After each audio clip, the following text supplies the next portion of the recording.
Welcome to No One Told Us, the podcast that tells the truth about parenting and talks about all the stuff you wish you knew before having kids. I'm your host, Rachael, and today I'm really thrilled to be speaking with Ashley Spivey, who gained a platform actually from The Bachelor, which I feel like is so weird because that's not at all who you are now. She decided to use her platform for good, and she shares about everything from politics to recipes and books. And she even decided to be a complete open book with her infertility journey, sharing her journey to become a mom online. And she's openly shared about her 3 miscarriages and 1 stillbirth. And after losing her son, CJ, she decided to push for paid family leave for stillbirth families and stillbirth prevention bills nationally. Ashley finally had her adorable daughter, Penny, in 2002, and in 2024, the Stillbirth Prevention Act was signed into law. Ashley creates the most amazing, welcoming, and supportive community online and is such a fierce advocate for families. And I'm so happy to have you here. I've been following you for such a long time, and I just admire you so much, and I'm really excited to chat today. I'm so glad that we can make this work. Me too. I was messing up scheduling it for forever, so I'm glad to finally be here. It's hard to carve out the time, and you're doing this post bedtime. It's 8 p.m. for you, so I really appreciate it. And so for those who aren't familiar with you, I know I said you started on The Bachelor, but if somebody started following you today, they would never have any idea that you were on The Bachelor because you don't really talk about it that much. So sometimes I even forget about it. But tell us a little bit about that journey and how that led to you starting a social media platform. Yeah. I feel like even if you start following me, you probably have no idea what I look like because I rarely ever show pictures of myself. So I think it's really surprising for people to find out that I was on a reality show. And the reason for me going on that show is it was just a very petty move on my part. A guy I was dating, I found him in bed with another girl. He wanted to quit finance and go into acting. And I was basically just I'm going to beat you to TV. Oh my God, stop it. Yeah. Yeah. And around that time, my dad had died. And so I think when I sent in my application, they were this girl's dad just died. She found her boyfriend in bed with another girl. She's emotionally unstable. Let's get her on the show. This is a perfect candidate for what we want. And joke was on them because I ended up having such a great edit. It was such a great experience.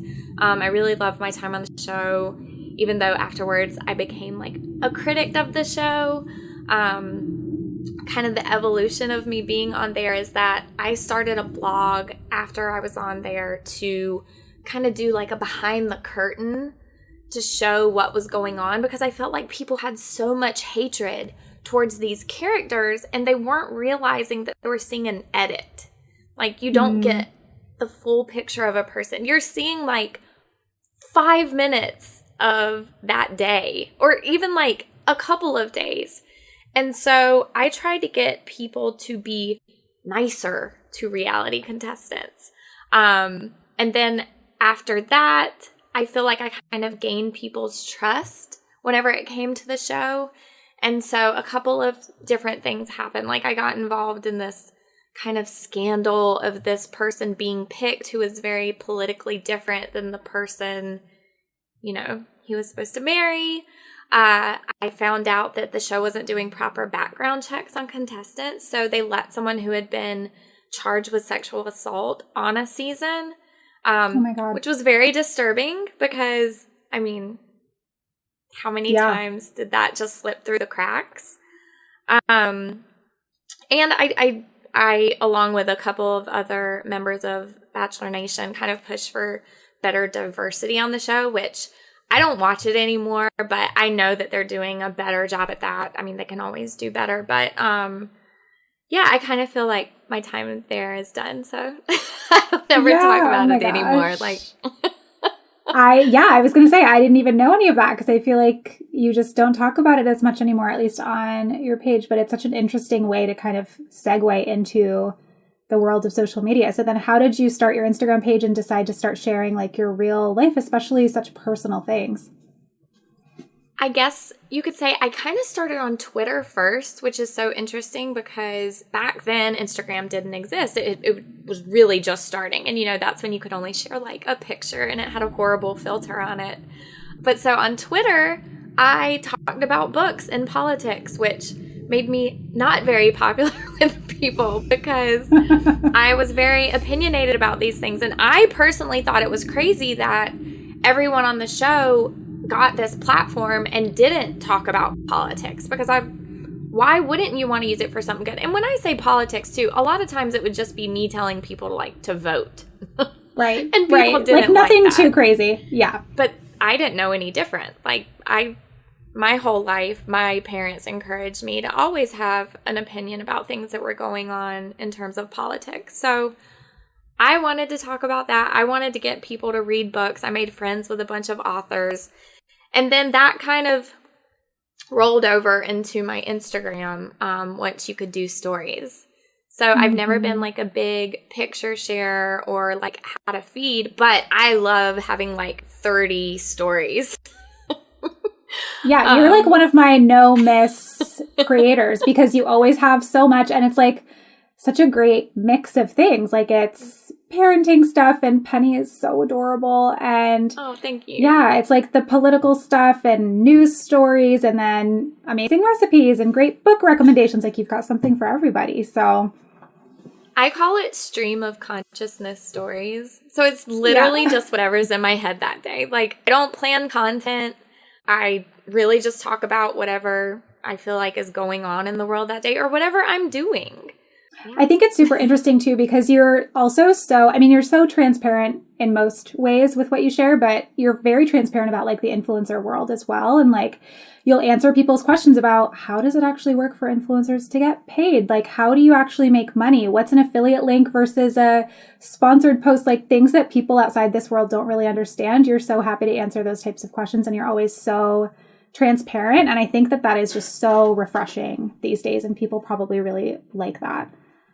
I think it's important because I'm sure you know this too, but people have this just like absolute hatred for influencers. Even though they'll watch their stories religiously, they think they're constantly being tricked by influencers or that influencers are lying to them. Or that we're getting paid for everything we post. Yeah. Yes, or like you're getting paid for clicks or something like that. And I don't think people understand that I've been doing this for years. I didn't even really start making money until maybe 2 years ago. That it takes a long time to build an audience, and it takes a long time to be paid a lot of money for sharing something if it's sponsored or whatnot. So I want people, if they're going to be spending money on anything I'm recommending, I want them to trust me because I think that trust is really important. It's huge. Yeah. No, it's huge. It's everything. Yeah. I'm always just trying to like minimize hate too. That's it. Like no matter what you do, people are going to hate you. And I know you've gotten your fair share of hate from really insane people for things that you talk about and things that you're passionate about. And I do want to touch a little bit more on that when we come back because it's just kind of mind-blowing. So we'll take a quick break and we'll be right back.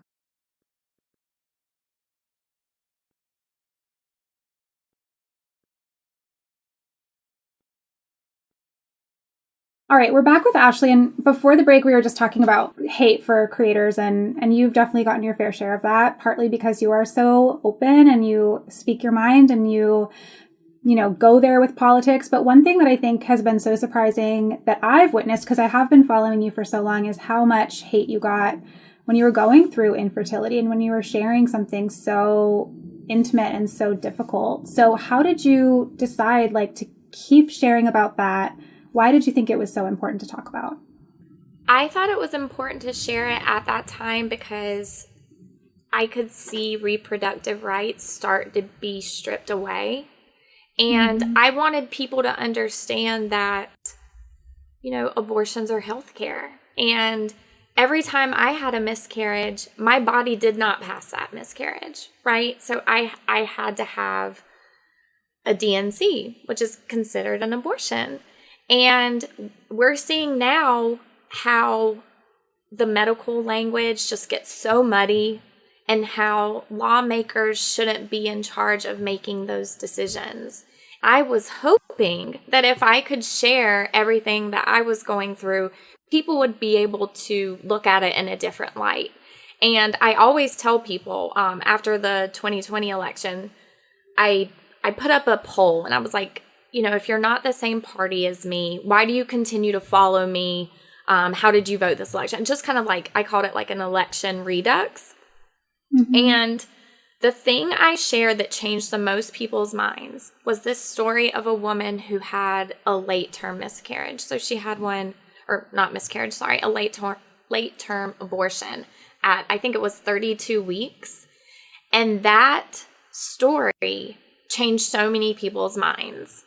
And I think it's because we think of abortion a certain way, but when people share their stories, it makes other people more empathetic because they realize why this type of healthcare is needed. And I always say, though, here's the thing. When you open up your life and you share more about your life, you're opening up yourself to get more hate. Like, I know another thing, even though I am very transparent about my sponsorships and influencer deals and things like that, people want me to get like very in detail about money. Mm-hmm. And I'm like, no. Like you don't get to know that. Yeah. Yeah. There has to be some stuff that you keep private. I try to keep like Steve's family really private because not everyone signed up to be a big part of my life online. Even Steve, like, he doesn't love being on there, so I try to show him whenever he wants to be shown, but I'm not going to make him do a bunch of things online because he really doesn't like it.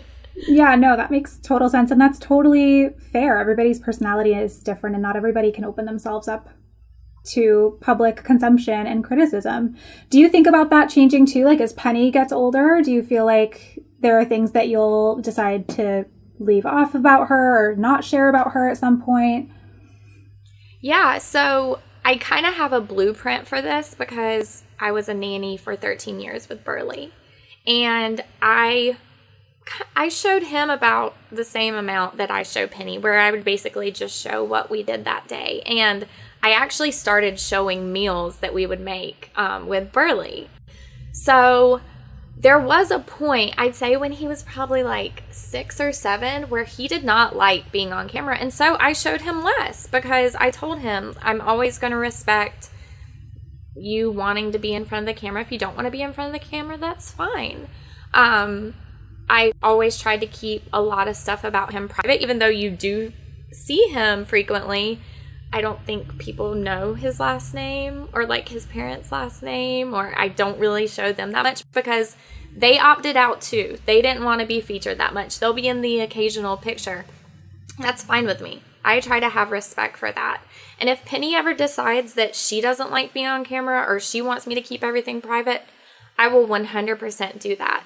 And I don't know if did you read that Chapel Roan article that came out lately? Where she was saying how she wants fans to have more boundaries and respect for her. And so if she's not performing at a concert, she doesn't want people to come up to her. And it made me think about something because someone sent me a DM the other day and they were like, what if Penny, don't you worry about people recognizing her? And I think the bigger question is, why can't people just not be like fucking weird? Like, if you see her, like, can't they recognize her and just make a mental note? Oh, that's Penny. I know her from Instagram, and just leave her alone and don't be a creep. Yeah, exactly. So like, why is that?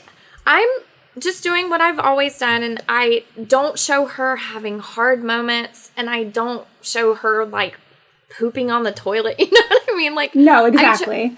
Yeah. My bigger question is I would just like for people to be normal. And I don't mind if people, right. And I don't mind if people come up to me whenever I'm out. No one's ever been weird like that, but yeah. Yeah, it's an ever-changing thing. And I've gone back and forth with my own kids so many times thinking about this too. And I don't think there's any one right answer that works for everybody, but I think you have a pretty solid view of things. I respect people who don't show their kids too, like 100%. But I think it's crazy because when people don't show their kids, then that makes people like more interested in what their kids look like. True. You know what I mean? Well, and I've even had people send like Reddit, which I avoid Reddit like the plague, but people have sent me threads before.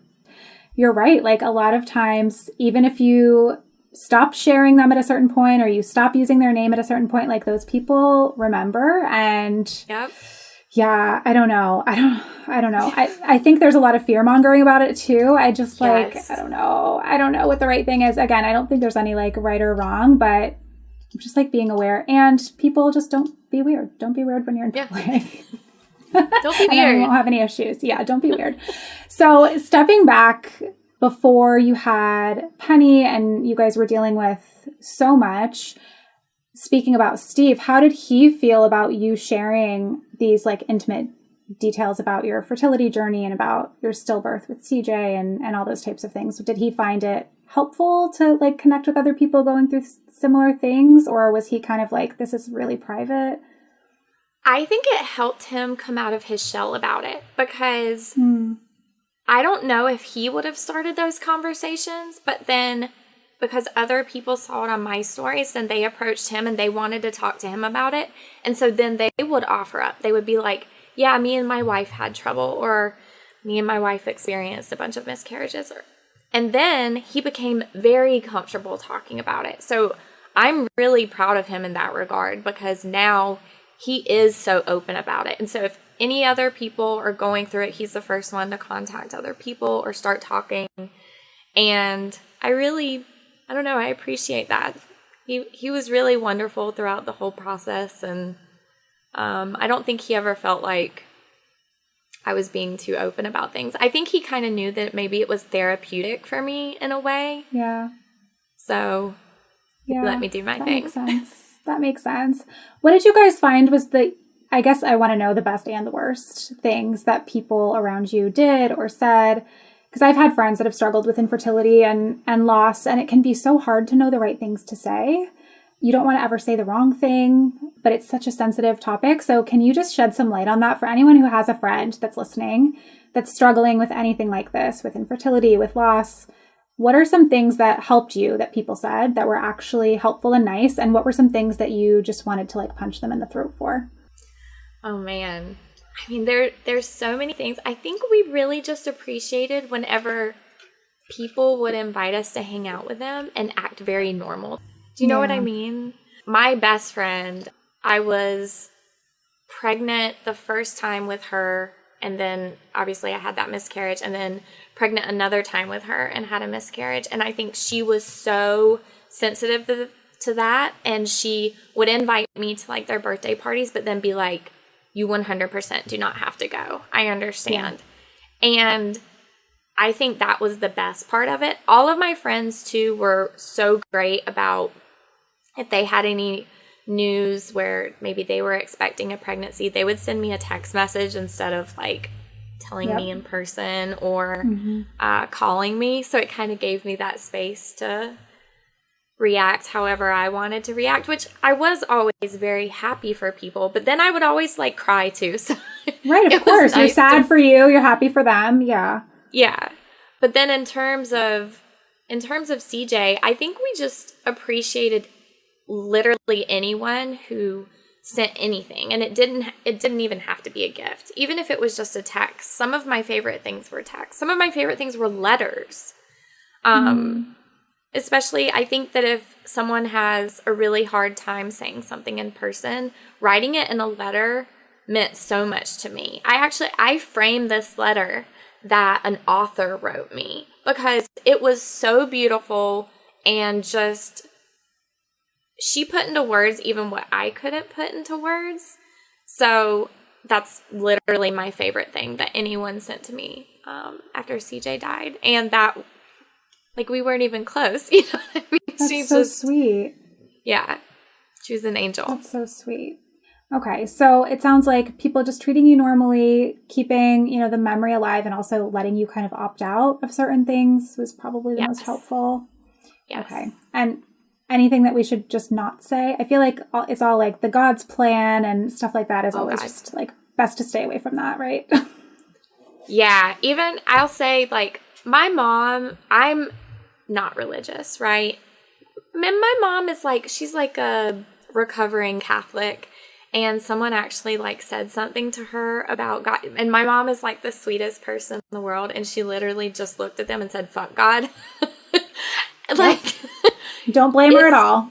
Yes. It's one of those things where I think what you have to think in your head is what brings you comfort might not bring someone else comfort. And instead of offering them comfort, sometimes it's better just to be like, that fucking sucks. I'm sorry. Mm-hmm. That's a million times better to me than telling me they're in a better place, because the better place would be with me. I don't care what that other place is. Of course. So how did you then, once you got pregnant with Penny, how did that pregnancy feel? Were you really on edge the entire time? Were you anxious? How did you deal with that pregnancy after everything that you had been through? I was an absolute mess all the time. Bless Steve for staying with me, because I think I was probably just a nightmare to deal with. I'm very thankful for the hospital that I went through, which is called the Rainbow Clinic, which is a wonderful organization. I think there's one in LA and there's one here in New York. And what they do is they're very sensitive to mothers who have had recurrent pregnancy loss. Because before I went to the Rainbow Clinic, I was actually at a different hospital with Columbia. And every time I went in there, they would use like a teaching fellow, and they weren't great at communicating with me. And so if they didn't start talking, I would start hysterically crying because I thought she died or they couldn't find her heartbeat. Yeah. And so I asked like 3 times not to have a teaching fellow and just to have the doctor, and they kept on forgetting. And then I had this really scary thing that happened. I think I was 13 weeks pregnant, and I went to see my sister in LA, and when we flew back, I was having some cramping, but I didn't say anything to Steve because I didn't want to scare him. And I went to bed that night, woke up at 2 a.m. and the bed was full of blood. And I started freaking out. I texted my IVF doctor, Lucky, because I love her so much. And she told me, she was like, do not worry. You know, you've had bleeding before. It doesn't mean that it's a miscarriage. So I told her I would call my doctor first thing in the morning. And then when I woke up at 7, I went to use the bathroom. And when I peed, a avocado-sized blood clot came out. And I just I lost it. Steve lost it. We were freaking out. I called my doctor, and they were like, we can schedule you at 11. And that's when I was like, I'm never going back there again. Never. I can't. Yeah. So I ended up so going with the Rainbow Clinic. Oh yeah. So what ended up happening? You're fine? She was totally fine. It was a subchronic hematoma. Have you ever heard of those? No. They're very common with IVF. I just had a giant one, and for whatever reason, it decided to happen then. It scared the shit out of us. Everything was totally fine. Then I went to the Rainbow Clinic, and they're so wonderful because you can go in anytime. They'll do an ultrasound on you anytime. They all use wonderful language. They tell you about the heartbeat immediately. And then eventually, when I was pregnant enough with her, they would do non-stress tests all the time, do a 3D scan to show me her. They were wonderful. I can't recommend them enough for people who have had recurrent pregnancy loss. Yeah, that sounds amazing. Because you probably just want a monitor 24/7 to make sure that everything is fine, right? So then what about after Penny was born then? How have you you can't really talk to her about it yet, but I know you do talk to her about her brother. How do you keep CJ's memory alive with her, and how do you plan to do that as she grows up? So she will even tell you now. If you ask her who her brother is, she'll tell you CJ. Oh my God, cute. She knows. We have his urn where her play area is. So if she ever wants to hold him or we always say good morning to him. She can 100% hold him or play with him. She learned to roll over by reaching for his urn, which always like makes me cry when I think about it. And whenever I would go to DC to talk about these different stillbirth prevention laws that we were trying to get through, I made sure the first time I went, I was pregnant, I brought CJ in the urn. And then whenever Penny was born, I made sure that I brought CJ and I brought Penny because I thought it was important for them to see my living child and for them to see my dead child. And I wanted to have those pictures for her so that she knows that she was a part of making that happen too. So both of them helped me get that done.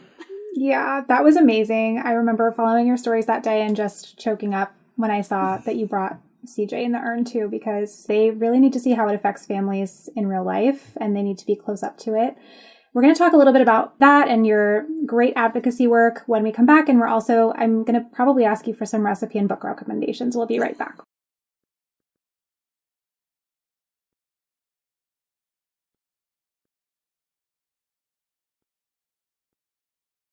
So before the break, we were talking about your work in DC and how you even brought Penny and you brought CJ. What can you tell us about the different initiatives that you've been working on? And for anyone out there who might have, heard of your story or someone else's story about stillbirth, what can you tell us about what you've learned about prevention for stillbirths?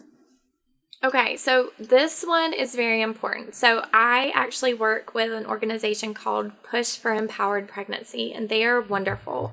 And they actually have a handout you can download on their website. It lists everything that you should really be looking for in your second trimester and your third trimester. And a lot of these are so easy. They're, sleep on your side, notice movement patterns. And this is something that someone actually DM'd me about today.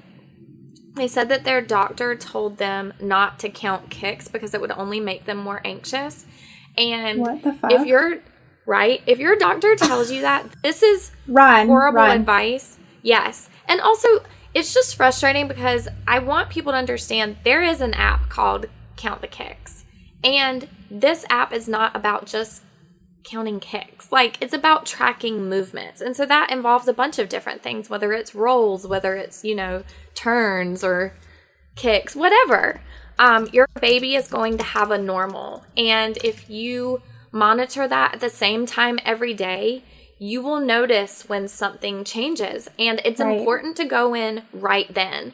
And it's not just about a decrease in movement. It's not just It can also be like an increase in movement. Both of those things are things that you should be paying attention to. And this is not to scare you. This is to empower you.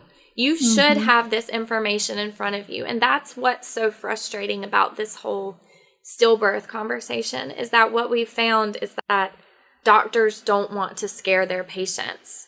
And I wish someone had scared me, because then I would have made a bigger deal about it when I went to the doctor that day, because I did mention that he hadn't moved that much that morning. And the fact that the doctor didn't do an ultrasound on me and told me as long as his heartbeat was okay, he was okay. And I know now that that's wrong. The heartbeat is the last thing to go. So if she would have done the ultrasound on me, I 100% believe CJ would still be here. And instead, within the course of 5 hours, he died. And I have to live with that forever. That doctor has to live with that forever. And it's something that's happening to 21,000 babies a year. The rates are not going down. If anything, we've even seen them increase during COVID. So it just seems so frustrating when I know that we can do more as a country to prevent this. So I would like to give people those tools. Absolutely. Yeah. And I don't think I even realized that the number was that high. That's a huge, huge number of potentially preventable deaths, which is just absolutely devastating. So in 2024, then, this Stillbirth Prevention Act was signed into law. So what does that do exactly? So the Stillbirth Prevention Act, this is very simple. It's just there's Title V of the Social Security Act, which basically like gives funds to states. That act has not been updated since the 30s. And Wow. we wanted to add the word stillbirth into it so that health departments know that they can get money for stillbirth prevention, stillbirth education. So this bill didn't cost any money. It's crazy that it took this long to even get it passed because everyone wants to save babies. You know what I mean? Like, this is a very simple way to do it. So this is the first of the bills. And then there's also one called the Shine for Autumn Act. And that one deals more with kind of data collection because it differs by states. And there's not a good kind of counting mechanism for the real number of stillbirths. And even like doctors aren't trained in how to perform the correct autopsies. So they're not giving parents the answers that they deserve. So there's just a bunch of things. Like it goes into more research, better education, better data collection. And I think it's something like $9 million over the course of 5 years, which when you're thinking about a national budget, that's very small. The amount of money we spend on other things, this should be like a no-brainer. So I definitely, if anyone is interested in contacting their senators or their representatives, we're doing a really big push because we need to get this done before the end of the year. Otherwise, we have to start all over again. Okay. Well, hopefully everyone listening can help get involved and help get that in action because it's, like you said, it's a complete no-brainer. Everybody wants these moms to have their babies live. So, okay, we will put that in the show notes to make sure that everybody can be aware of that and share it with their own communities. I know that you recently started Substack, which I'm having so much fun with, and you have your newsletter called Sister that you do with your actual sister. How are you liking it? We love it. I love getting to work with my sister. Like, I personally think this is a really fun job. And if I was ever making money in the influencer space, like being able to have her help me do all the parts I really hate has just helped me so much.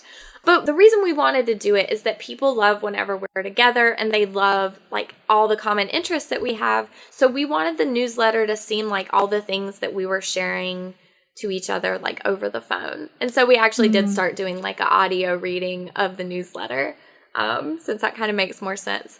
But I'm loving it. I think it's really fun. Yeah, it is really fun. I'll put that in the show notes too for people to check out because it's so much great stuff in there. And speaking of which, you have some of the best recommendations on the internet.